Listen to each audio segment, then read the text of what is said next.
Au nom du Père, du Fils et du Saint-Esprit. Amen. Rends-moi justice, ô mon Dieu. Défends ma cause contre un peuple sans foi. De l'homme qui ruse et trahit, libère-moi. C'est toi Dieu, ma forteresse. Pourquoi me rejeter, pourquoi vais-je assombri, pressé par l'ennemi?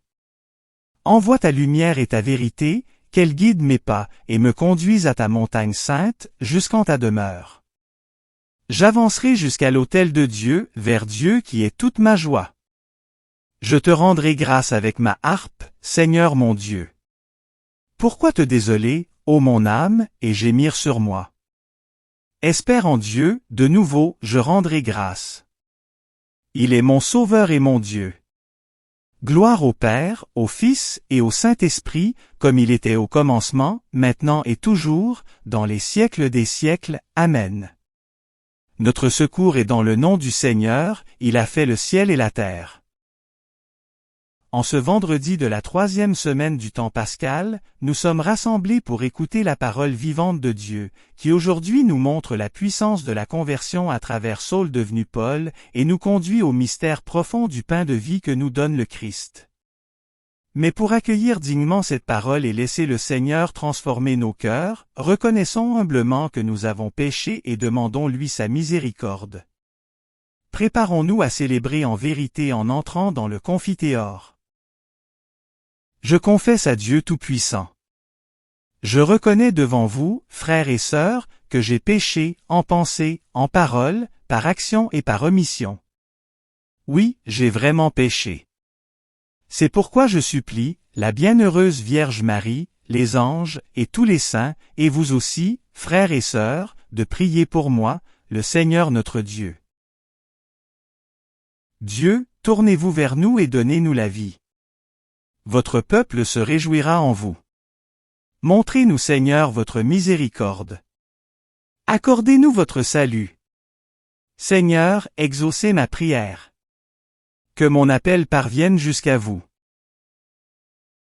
Il est digne, l'agneau immolé, de recevoir puissance, divinité, sagesse, force et honneur. Alléluia.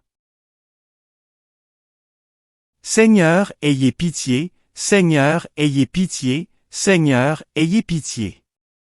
Ô Christ, ayez pitié, ô Christ, ayez pitié, ô Christ, ayez pitié.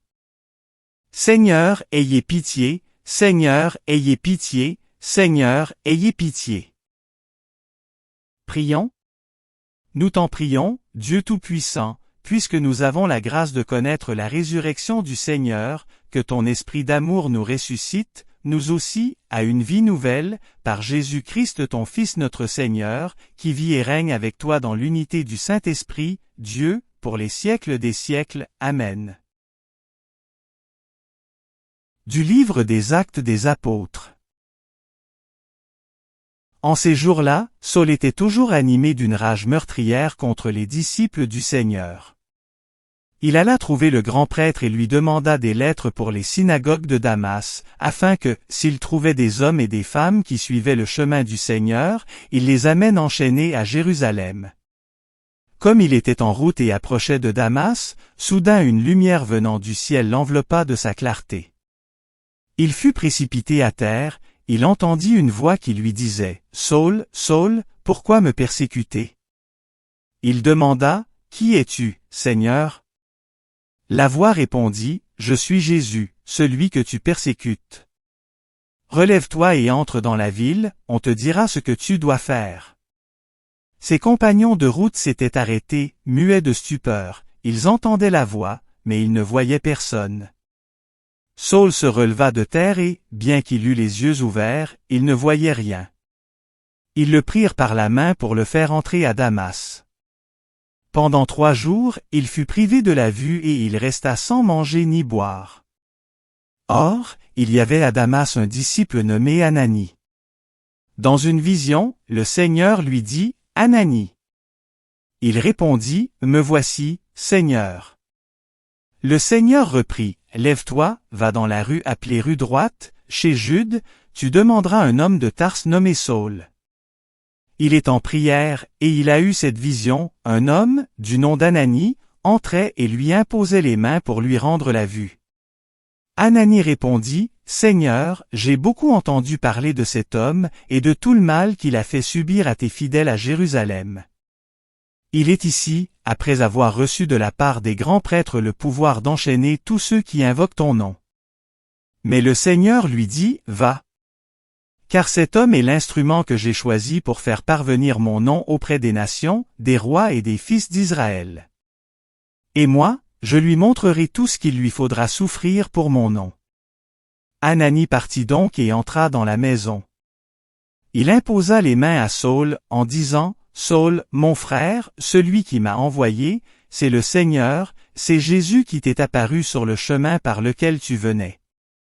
Ainsi, tu vas retrouver la vue, et tu seras rempli d'Esprit Saint. » Aussitôt tombèrent de ses yeux comme des écailles, et il retrouva la vue. Il se leva, puis il fut baptisé. Alors il prit de la nourriture et les forces lui revinrent. Il passa quelques jours à Damas avec les disciples et, sans plus attendre, il proclamait Jésus dans les synagogues, affirmant que celui-ci est le Fils de Dieu. Parole du Seigneur, nous rendons grâce à Dieu. Allez dans le monde entier, proclamez l'Évangile. Louez le Seigneur, tous les peuples, fêtez-le, tous les pays. Allez dans le monde entier, proclamez l'Évangile. Son amour envers nous s'est montré le plus fort, éternel est la fidélité du Seigneur. Allez dans le monde entier, proclamez l'Évangile. Alléluia, Alléluia. Qui mange ma chair et boit mon sang demeure en moi, et moi en lui, dit le Seigneur. Alléluia, Alléluia. Évangile de Jésus-Christ selon saint Jean, gloire à toi Seigneur. En ce temps-là, les Juifs se querellaient entre eux, comment celui-là peut-il nous donner sa chair à manger? Jésus leur dit alors, Amen, Amen, je vous le dis, si vous ne mangez pas la chair du Fils de l'homme, et si vous ne buvez pas son sang, vous n'avez pas la vie en vous. Celui qui mange ma chair et boit mon sang a la vie éternelle, et moi, je le ressusciterai au dernier jour. En effet, ma chair est la vraie nourriture, et mon sang est la vraie boisson. Celui qui mange ma chair et boit mon sang demeure en moi, et moi, je demeure en lui. De même que le Père, qui est vivant, m'a envoyé, et que moi je vis par le Père, de même celui qui me mange, lui aussi vivra par moi. Tel est le pain qui est descendu du ciel, il n'est pas comme celui que les pères ont mangé. Eux, ils sont morts, celui qui mange ce pain vivra éternellement.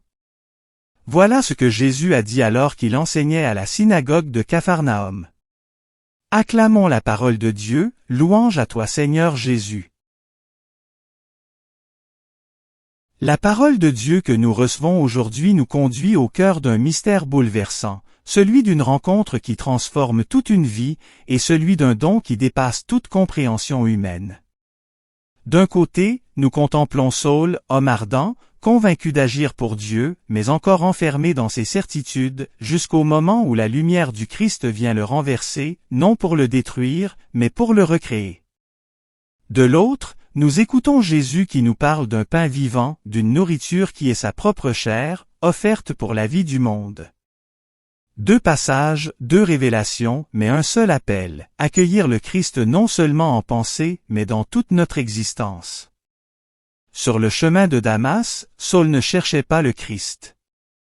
Il poursuivait une mission qu'il croyait juste. Et pourtant, c'est là, précisément dans cet élan imparfait, que le Seigneur vient à sa rencontre. La lumière l'aveugle, la voix le désarme, et une question retentit, « Pourquoi me persécutes-tu » Ce n'est pas une condamnation, mais une révélation. Saul découvre que toucher à l'Église, c'est toucher au Christ lui-même. Il découvre que Dieu n'est pas une idée à défendre, mais une présence vivante à rencontrer. Cette rencontre le fait passer de la certitude orgueilleuse à l'abandon confiant. Lui qui voyait devient aveugle, afin d'apprendre à voir autrement. Lui qui guidait les autres doit désormais se laisser conduire. Et dans cette obscurité, quelque chose de nouveau naît, une foi humble, une disponibilité totale à la volonté de Dieu. Lorsqu'Ananie vient à lui, ce n'est pas seulement la vue qu'il retrouve, c'est une mission. Saul devient Paul, témoin de celui qu'il combattait. Sa vie n'est plus centrée sur lui-même, mais entièrement offerte au Christ. Chers amis, cette conversion n'est pas seulement l'histoire d'un homme, elle est une lumière pour chacun de nous. Nous aussi, parfois, nous croyons connaître Dieu, nous pensons marcher dans ses voies, et pourtant nos cœurs peuvent rester fermés à sa présence réelle. Le Seigneur ne cesse de venir à notre rencontre, souvent là où nous ne l'attendons pas, pour nous déplacer, nous purifier, nous ouvrir à une relation plus vraie avec lui. Et c'est précisément cette relation que Jésus nous révèle dans l'Évangile. Ces paroles sont fortes, déroutantes, presque scandaleuses pour ceux qui l'écoutent, « Ma chair est la vraie nourriture, et mon sang est la vraie boisson. » Beaucoup s'arrêtent à la difficulté des mots, comme s'ils étaient incapables d'en saisir la profondeur. Mais Jésus ne cherche pas à adoucir son discours. Il insiste, parce qu'il parle d'un mystère essentiel, celui de sa présence donnée, réelle, offerte pour la vie du monde. Ce que Jésus annonce, c'est qu'il ne se contente pas de nous enseigner ou de nous guider. Il se donne lui-même. Il veut entrer en communion avec nous d'une manière si intime qu'elle dépasse toute relation humaine. Manger sa chair et boire son sang, ce n'est pas une image simplement symbolique, c'est l'annonce du don total qu'il fera de lui-même, jusqu'à la croix, et qu'il continue d'offrir dans le mystère de l'Eucharistie. Ainsi, celui qui communie au Christ ne reçoit pas seulement une grâce extérieure. Il reçoit la vie même de Dieu. Celui qui mange ma chair et boit mon sang demeure en moi, et moi en lui. Cette parole rejoint profondément ce que nous avons vu dans la conversion de Saul. Le Christ ne veut pas seulement être admiré ou respecté, il veut habiter en nous, transformer notre cœur, faire de nous des témoins vivants de son amour. La vie chrétienne ne peut donc pas rester à la surface. Elle ne se réduit pas à des pratiques ou à des habitudes. Elle est une transformation intérieure, une union réelle avec le Christ. Et cette union se nourrit, se fortifie, se renouvelle dans l'Eucharistie. Chaque fois que nous nous approchons de ce mystère, c'est le Seigneur lui-même qui vient à notre rencontre, comme sur le chemin de Damas, non pour nous renverser, mais pour nous relever et nous envoyer. Peut-être, comme les auditeurs de Jésus, sommes-nous parfois déroutés. Peut-être avons-nous du mal à comprendre ou à croire pleinement à cette présence. Mais la foi ne consiste pas d'abord à tout saisir, elle consiste à accueillir, à faire confiance, à se laisser conduire. Saul n'a pas tout compris immédiatement, mais il a accepté d'ouvrir son cœur. Et c'est cette ouverture qui a permis à Dieu d'agir en lui. Aujourd'hui, le Seigneur nous invite à cette même ouverture. Il nous appelle à sortir de nos certitudes, à dépasser nos résistances, pour entrer dans une relation vivante avec lui. Il nous appelle à nous laisser transformer par sa présence, à devenir, à notre tour, des porteurs de sa lumière dans le monde. Que cette liturgie que nous célébrons ne soit jamais pour nous un simple rite, mais une véritable rencontre.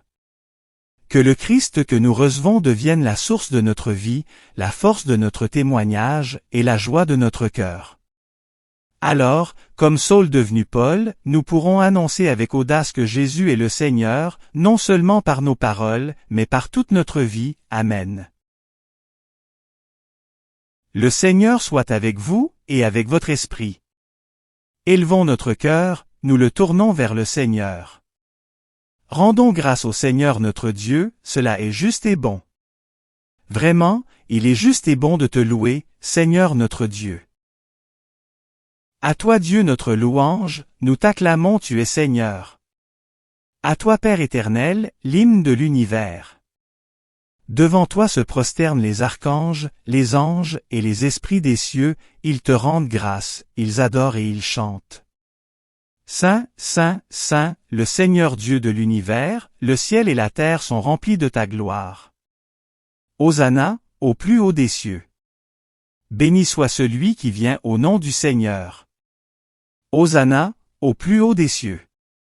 C'est toi que les apôtres glorifient, toi que proclament les prophètes, toi dont témoignent les martyrs.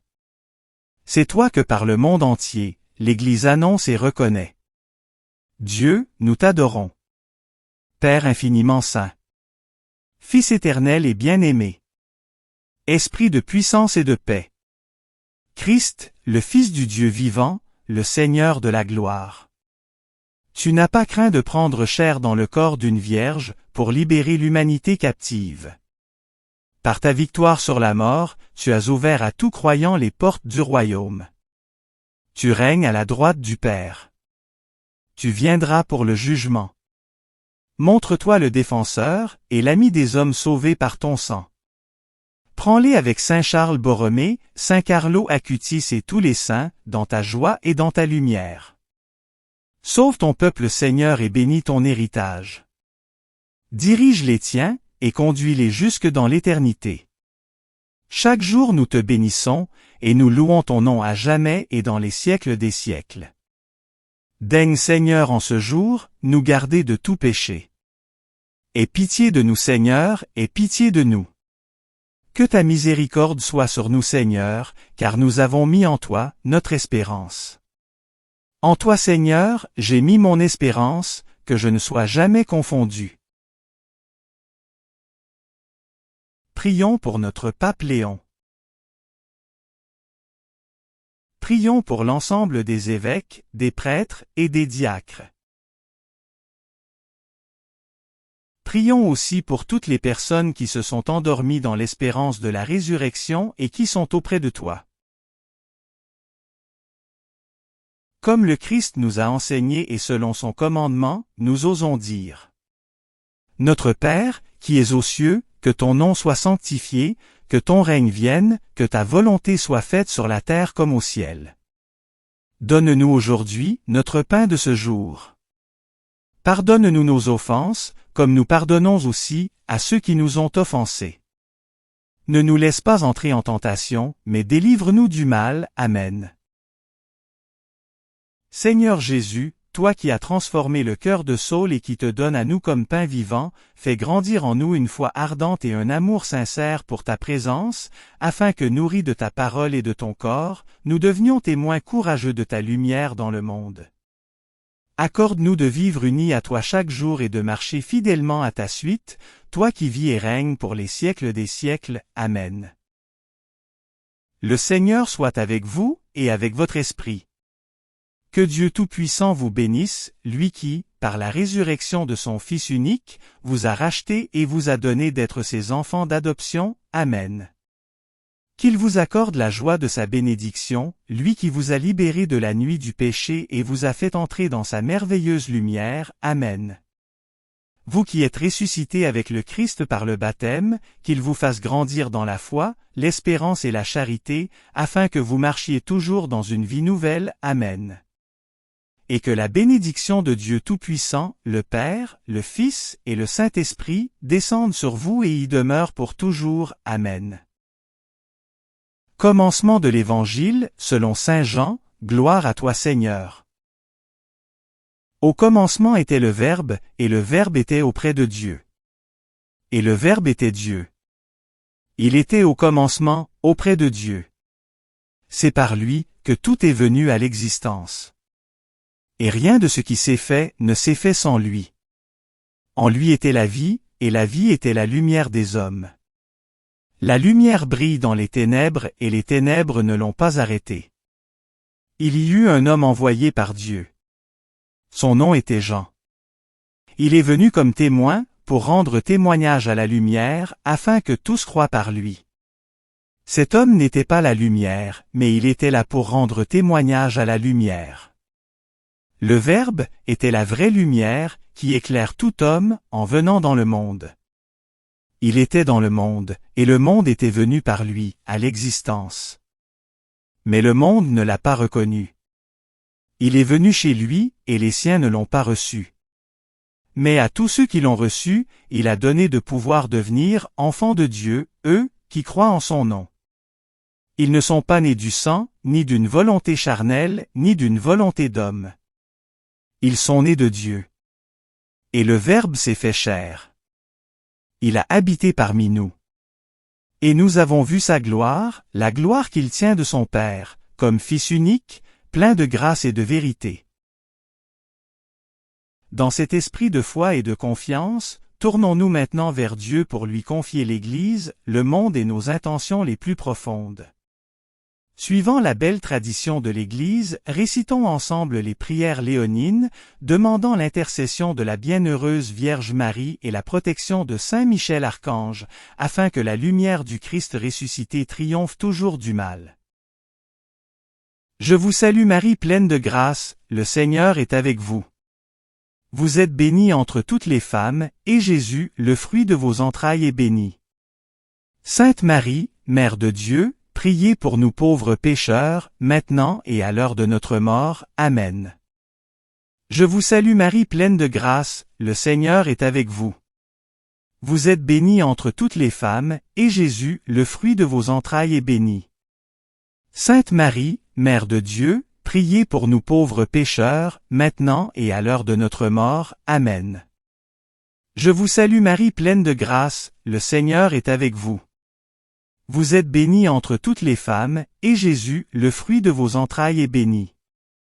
Sainte Marie, Mère de Dieu, priez pour nous pauvres pécheurs, maintenant et à l'heure de notre mort. Amen. Salut ô Reine, Mère de miséricorde. Notre vie, notre douceur, notre espérance, salut.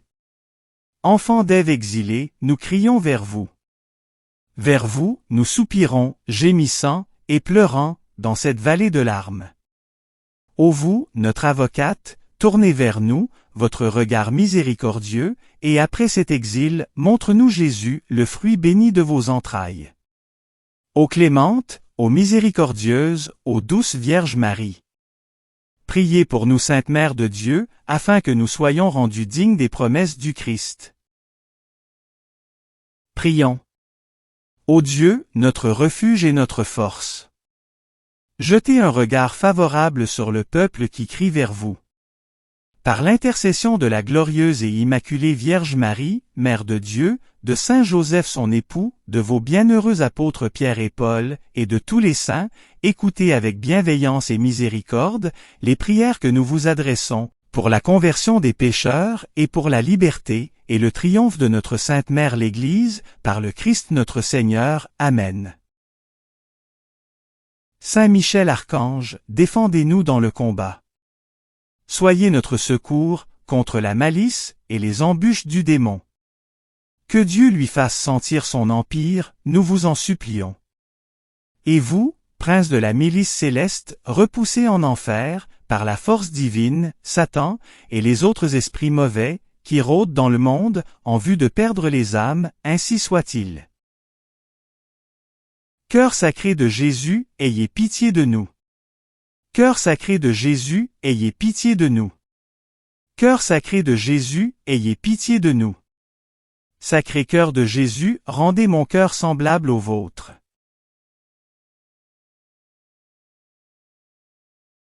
Merci d'avoir prié avec nous. Si vous avez aimé cette vidéo, soutenez notre mission d'évangélisation en cliquant sur le pouce, en vous abonnant à notre chaîne, en activant les notifications et en partageant cette vidéo à vos amis. Pour plus de prières et d'activités, visitez notre site web sur http://oratoiresacrécoeur.wixsite.com/site. Ou suivez-nous sur Facebook, sur notre compte Oratoire Sacré-Cœur. Allez maintenant porter l'Évangile au monde.